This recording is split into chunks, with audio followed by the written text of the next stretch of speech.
In today's video, I'm going to teach you how to migrate from Lovable Cloud to Supabase. We'll walk through linking your Lovable workspace to Supabase using the built-in connector. This secure connection is the foundation of your migration, and once it's in place, Lovable can communicate with your Supabase project without you pasting any sensitive keys. Before we start, make sure you're signed into both platforms and that you have the right permissions in your Lovable workspace and your Supabase organization. Begin on the Lovable dashboard. From the left sidebar, open your profile menu by clicking the profile icon. This is where you access account and workspace options. In that menu, choose Settings. The Settings area controls integrations and is where you'll enable the connector that powers the migration. Inside Settings, navigate to the section labeled Connectors or Integrations.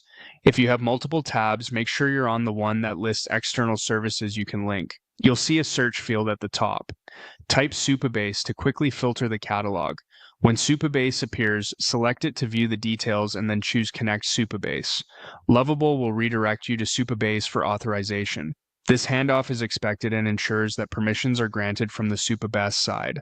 On the authorization screen, review the request and click Authorize Lovable.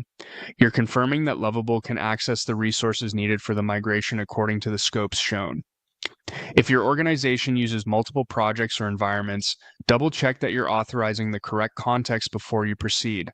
After you authorize, you'll be routed back to Lovable. Give the page a moment to update. You should now see Supabase marked as connected, often with a status indicator or a confirmation banner. That confirmation means the two systems can talk to each other and you're ready to proceed with your migration workflows inside Lovable. If the connector doesn't appear right away, try a quick refresh. If it's still not showing, confirm you're in the intended workspace and that you have admin or integration privileges. Also, make sure you're logged into the correct Supabase account in your browser. And that's it. You opened Lovable, went into Settings, found the Connectors area, searched for Supabase, connected it, and authorized the access in Supabase. With the connection established, you can safely continue your migration steps inside Lovable using your Supabase backend.